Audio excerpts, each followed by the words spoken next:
നമസ്കാരം, media may ന്യൂസിലേക്ക് സ്വാഗതം. കോൺട്രാക്ട് കാരിയേജ് വ്യവസായത്തെ തകർക്കുന്ന സർക്കാർ ഉദ്യോഗസ്ഥ നിലപാടുകൾ തിരുത്തണമെന്നാവശ്യപ്പെട്ട് കോൺട്രാക്ട് കാരിയേജ് ഓപ്പറേറ്റേഴ്സ് അസോസിയേഷൻ സംസ്ഥാന കമ്മിറ്റിയുടെ നേതൃത്വത്തിൽ വാഹന ഉടമകളും ജീവനക്കാരും സംസ്ഥാനത്തെ ട്രാൻസ്പോർട്ട് കമ്മീഷണർ ഓഫീസുകളിലേക്ക് ഇന്ന് മാർച്ച് നടത്തും.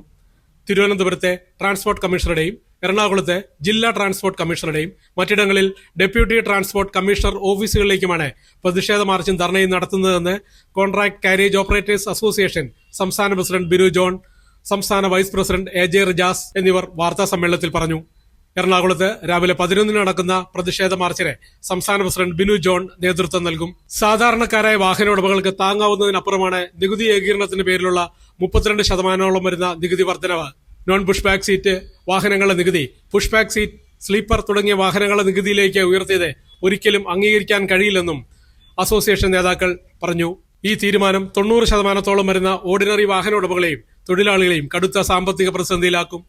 നികുതി വർധന പുനഃപരിശോധിക്കണമെന്നാവശ്യപ്പെട്ട് നിരവധി തവണ ധനകാര്യ ഗതാഗത മന്ത്രിമാരെ നേരിൽ കണ്ട് നിവേദനം നൽകിയെങ്കിലും നാളിതുവരെ നടപടി ഉണ്ടായിട്ടില്ലെന്നും ഇവർ വ്യക്തമാക്കി.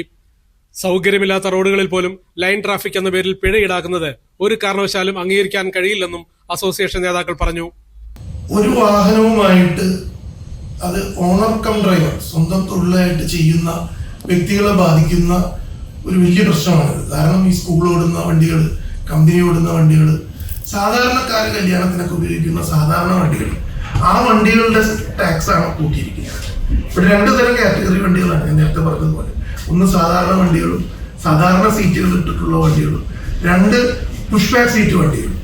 ഇതിപ്പോ സർക്കാർ രണ്ടും കൂടി ഏകീകരിച്ച് ഒരേ ടാക്സ് ആക്കിയപ്പോ ബുദ്ധിമുട്ട് വന്നത് ഈ നോൺ പുഷ് ബാക്ക് സീറ്റ് സാധാ വണ്ടികൾക്കാണ്. 33% വർധനമാണ് വന്നിരിക്കുന്നത്. ടൂറിസത്തിനെ പ്രൊമോട്ട് ചെയ്യാൻ വേണ്ടി പുഷ് ബാക്ക് സീറ്റിന് ടാക്സ് കൂട്ടിയാത്തതിന് വളരെയധികം നന്ദിയുണ്ട്, നല്ല കാര്യമാണ്. പക്ഷേ ഈ പാവങ്ങൾ പ്രതിനിധാനം ചെയ്യുന്ന രണ്ടാമത്തെ കാറ്റഗറി അത് വളരെ കഷ്ടതയിലേക്കാണ് പോകുന്നത്. കാരണം ഒരു ബസ്സിന്റെ കാര്യം എടുത്തു കഴിഞ്ഞ് കഴിഞ്ഞാൽ ഏകദേശം 11,000 രൂപ 12,000 രൂപ ഒരു ക്വാർട്ടറിൽ കൂടുതലാണ്. അത് മുഴുവനും തന്നെ ഒരു കൊല്ലത്തെ കോൺട്രാക്ട് എടുത്ത് ഓടുന്ന വണ്ടികളാണ്. 1 കൊല്ലം 2 കൊല്ലം സ്കൂളിലെ കുട്ടികളെ കൊണ്ടുപോകുന്ന കോൺട്രാക്ട്. ഇതിന്റെ ഇൻ ബിറ്റ്വീൻ നമുക്ക് അതൊന്നും വാടക കൂടുതൽ പറയാൻ പറ്റില്ല, എംപ്ലോയീസിനെ കൊണ്ടുപോകുന്ന വണ്ടികൾക്ക് പറയാൻ പറ്റില്ല. അപ്പൊ അവർക്കൊക്കെ ഇതൊരു വലിയൊരു തിരിച്ചടിയായിപ്പോയി. നമ്മൾ സോഷ്യലിസത്തിൽ വിശ്വസിക്കുന്ന ഒരു സർക്കാരാണ് നമ്മുടെ കേരളം ഇപ്പോൾ ഭരിക്കുന്നത്. സോഷ്യലിസം നടപ്പാക്കുമെന്ന് നമ്മൾ വിശ്വസിച്ചപ്പോ ശരിക്കും പറഞ്ഞു കഴിഞ്ഞാൽ തികഞ്ഞ അനീതിയല്ലേ. ഉള്ളവന്റെ അടുത്ത് നിന്ന് ഇല്ലാത്തവന് കൊടുക്കുന്നതിന് പകരം ഇല്ലാത്തവനെ എടുത്ത് ഉള്ളവന്റെ ഇതിലേക്ക് ചേർക്കുകയാണ് ചെയ്തത്. 900 രൂപ അടച്ചുകൊണ്ടിരുന്ന പുഷ് ബാക്ക് സീറ്റിന്റെ റേറ്റിലേക്ക് ഈ നോൺ പുഷ് ബാക്ക് സീറ്റിനെ ആക്കുകയാണ് ചെയ്തത്. അതൊരു തികച്ചും കാലത്തെന്ന് പറഞ്ഞൊരു നടപടിയായി പോയത് ഈ അവസരത്തിൽ നിങ്ങൾ എല്ലാവരെയും ഓർപ്പിക്കാൻ ആഗ്രഹിക്കുകയാണ്. അത് മാത്രമല്ല, പിടിച്ചു നിൽക്കാൻ പറ്റാത്ത ഒരു കാലാവസ്ഥയിലേക്ക് പോവുകയാണ്. രണ്ടാമത് നമുക്ക് പറയാനുള്ളത്, ഈ ബഡ്ജറ്റിൽ കിട്ടിയ രണ്ടാമത്തെ ഒരു തിരിച്ചടി എന്ന് പറയുന്നത് OTസുമായി ബന്ധപ്പെട്ട വൺ ടൈം സെറ്റിൽമെന്റ്. അതെല്ലാ കൊല്ലവും കൊടുത്തുകൊണ്ടിരുന്നതാണ്. കണ്ടിന്യൂസ് ആയിട്ട് 2017 മുതൽ OTs ഗവൺമെന്റ് കൊടുക്കുന്നുണ്ട്. അപ്പൊ ഈ കൊല്ലത്തെ പ്രത്യേകത എന്താന്ന് വെച്ച് കഴിഞ്ഞാൽ 2018, 19, 20, 21 എന്ന് പറയുന്നത് കോവിഡിന്റെ ഒരു മഹാമാരി നമ്മളെല്ലാവരും ഫേസ് ചെയ്ത ഒരു പീരീഡാണ്. അതിന്റെ ഒരു ആഫ്റ്റർ എഫക്ട് ശരിക്കും ഉണ്ടായിരുന്നത് 2022 അല്ലെ. 2023 ശരിയായി എന്നല്ല പറഞ്ഞത്. പക്ഷെ 2022 ബിസിനസ് വളരെ മോശമായി. അപ്പൊ എല്ലാ ആളുകളും G4 നിന്ന് വണ്ടി ഇറക്കി ഓട്ടം കിട്ടും, ഓടാൻ സാധിക്കും എന്നൊരു പ്രതീക്ഷയോടുകൂടി വണ്ടി ഇറക്കുകയും ചെയ്തു. ഓരോ ഓട്ടം പോലും ഓടാൻ പറ്റാത്തൊരവസ്ഥ വന്നതുകൊണ്ട് പിന്നീടുള്ള ക്വാർട്ടർ ടാക്സ് അടയ്ക്കാനായിട്ടൊക്കെ ബുദ്ധിമുട്ട് വന്നു. അപ്പൊ അങ്ങനെയുള്ള വണ്ടികൾക്ക് ഈ കൊല്ലം കൂടി 4 കൊല്ലത്തേക്കാണ് OTS സമ്പ്രദായം വരുന്നത്.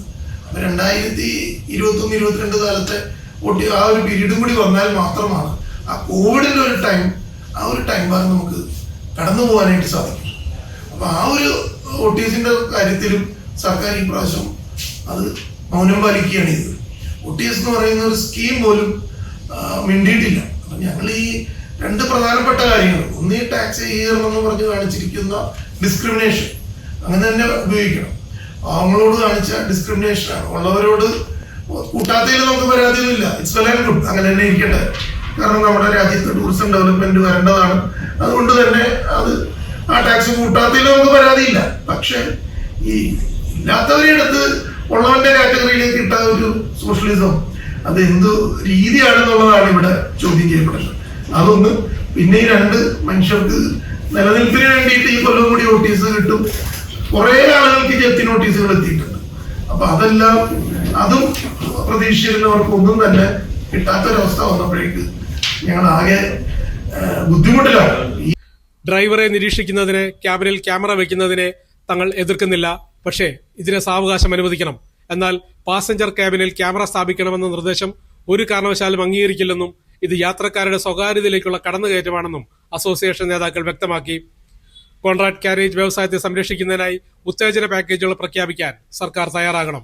ആവശ്യങ്ങൾ അംഗീകരിക്കാത്ത പക്ഷം സെക്രട്ടേറിയറ്റ് മാർച്ച് അടക്കം ശക്തമായ പ്രക്ഷോഭവുമായി അസോസിയേഷൻ രംഗത്ത് വരുമെന്നും നേതാക്കൾ വ്യക്തമാക്കി. അസോസിയേഷൻ സംസ്ഥാന സമിതി അംഗം ജസ്റ്റിൻ, ജില്ലാ വൈസ് പ്രസിഡന്റ് നൌഷാദ് എന്നിവരും കൊച്ചിയിൽ നടത്തിയ വാർത്താ സമ്മേളനത്തിൽ പങ്കെടുത്തു. News desk, media mind.